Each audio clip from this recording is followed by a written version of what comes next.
year 1267. War hung in the air, its scent palpable.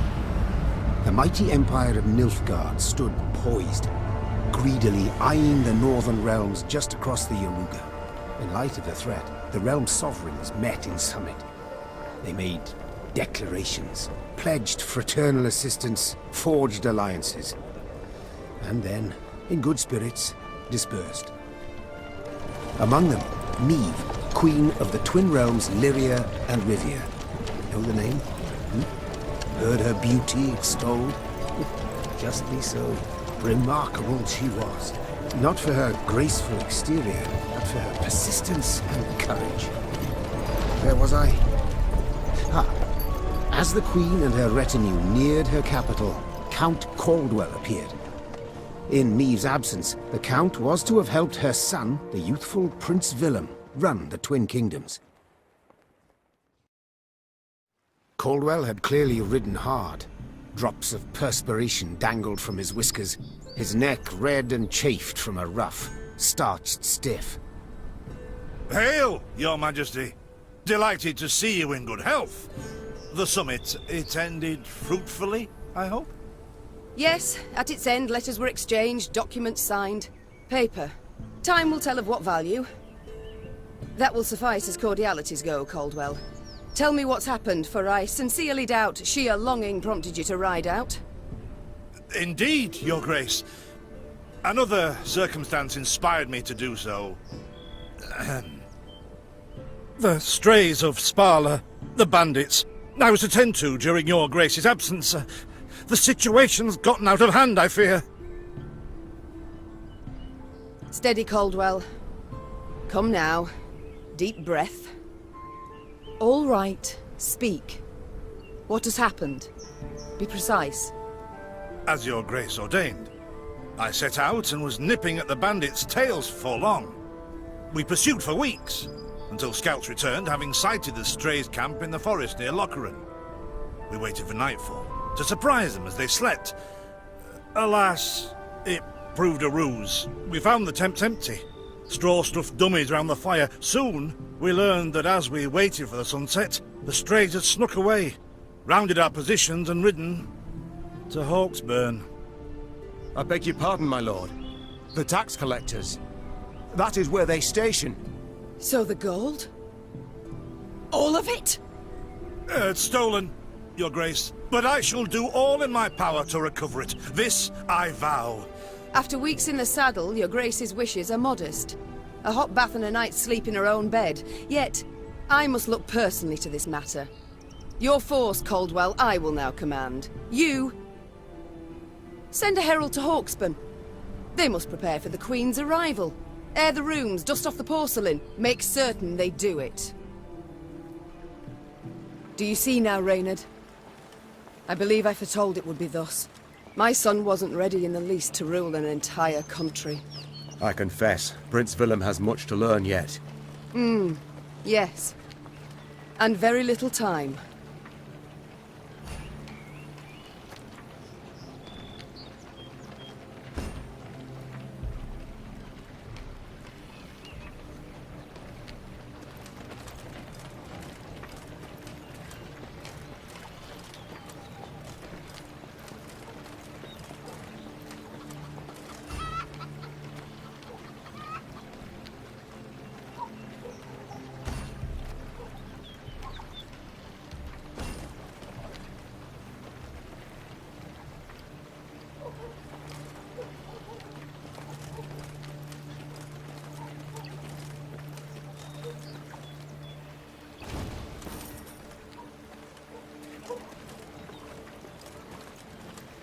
Thought it were bandits riding in.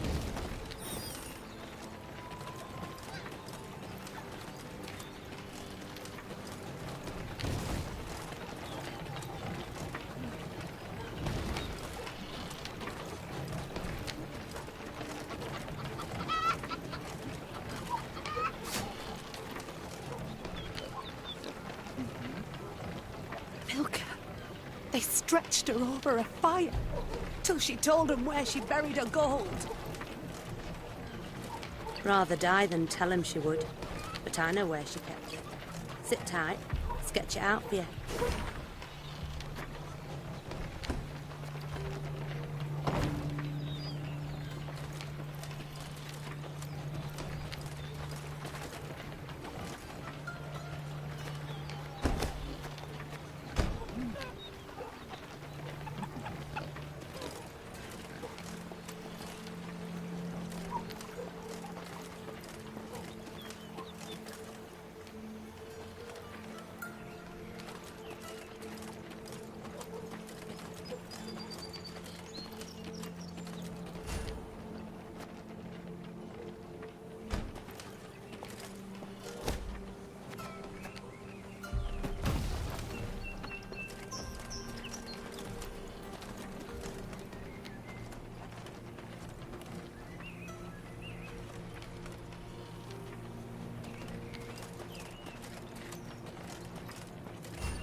Count Caldwell rode at the column's head, scanning its flanks with a wary eye that, despite his advanced age, proved very sharp indeed.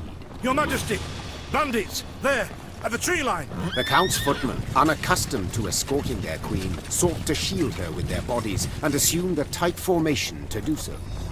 They were promptly knocked aside as Meve charged headlong at the bandits, brandishing her blade and bellowing a ferocious...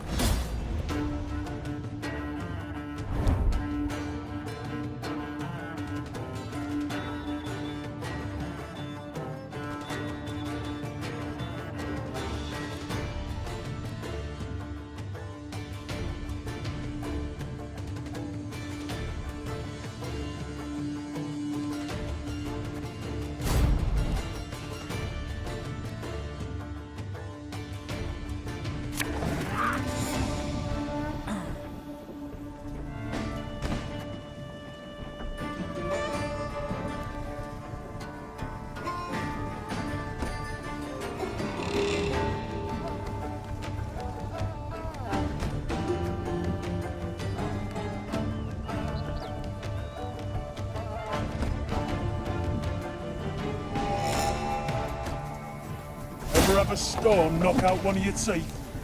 To attack the Queen? An outrage!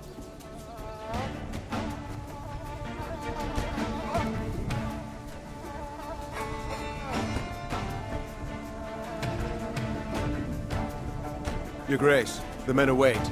You must lead to begin the attack.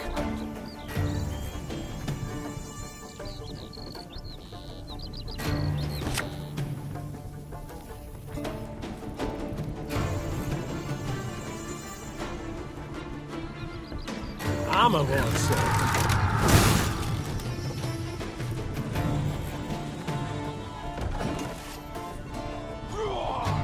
Yeah, yeah!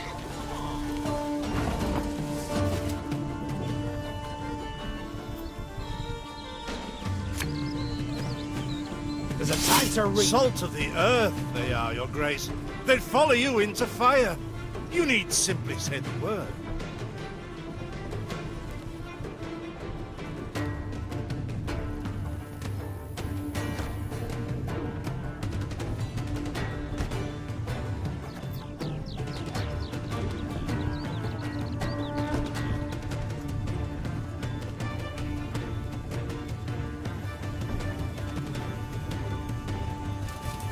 I shall teach you to respect the crown, you dogs!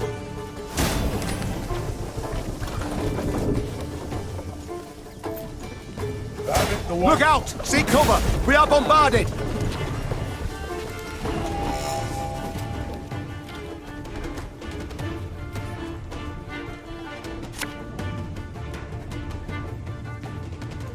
If you insist.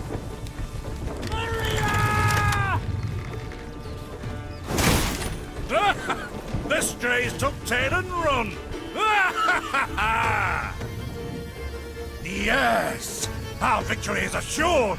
Sound the horns! May they sing praises of this triumph for ages!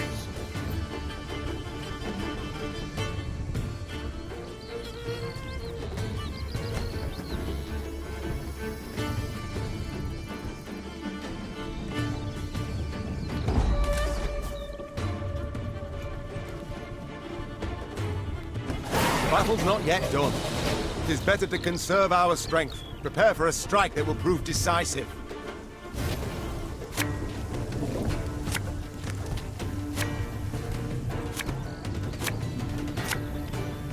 Battle formation! Protect the Queen!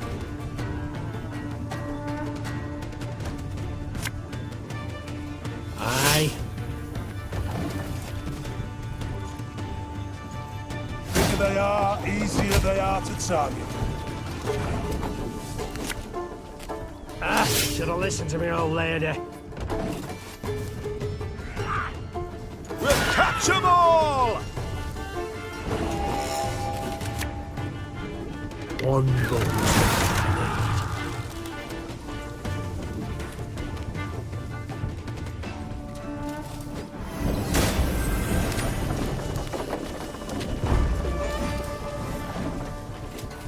Thing about slings, they hide well. I congratulate you on your latest victory, Your Grace. The bandits stood not a chance.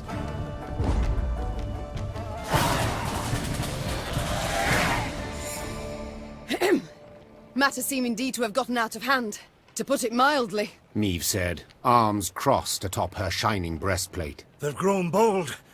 Doubtless after the raid on the manor, the tax collectors. I've not heard of an ambush on the high road afore. Caldwell explained, avoiding his liege's wrathful gaze. Enough, Caldwell. We must put things right. Come! The Queen's retinue set out, cavalry in front, infantry and arbalists close behind, and, following in the rear, the bandits, bound in chains.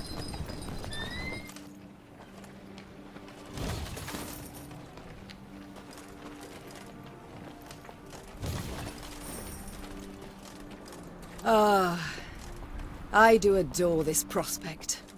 Yes. Lyria, the Pearl of the North. With its hills and dales. Why, its beauty matched only by that of its queen.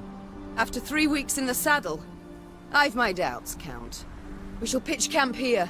Our soldiers need respite. A spell of it they deserve.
bit of respite, Reynard?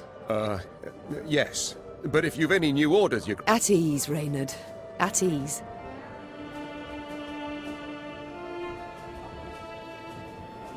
Don't you find it wearisome sitting alone? Wouldn't you prefer another's company? Swapping tales with the innkeep, even? Your concern, I most appreciate, Your Grace. Has it always been thus with you? Ever a man apart? Quite the contrary, Your Grace. As a youth, I gloried in company. So what was it that changed you? That delight nearly cost me my head. But do you truly not know the tale, my lady? How I came to be your departed husband's aide? I don't. But would glad... I had but 20 winters behind me when I enlisted. Yet I was granted the rank of lieutenant from the start. Not by merit, but by birth. The respect of veteran officers, both my peers and seniors, that they could not grant. Nor did I deserve it. To earn that respect became my driving aim. And to seem wise beyond my years, I began spouting off about the king's decisions. This maneuver Reginald botched. That he failed to think through. And yet elsewhere he'd blundered like a schoolboy.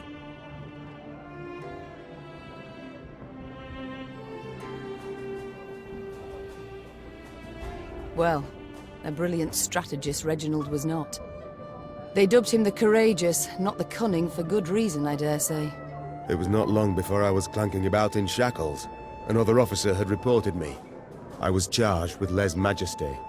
The court-martial took but a quarter of an hour to deliver verdict and sentence. I was guilty of treason, and the noose, but Reginald first stayed the execution, then ordered that I repeat every word I'd uttered about his person or deeds. Soaked with sweat, my voice cracking, I did as he ordained. Reginald listened, raptly and silently, and when I'd finished, he declared I was right. He then appointed me his personal aide. A clever lad like you. Indeed. Though hardly sharp himself, wisdom in others Reginald both recognized and heeded.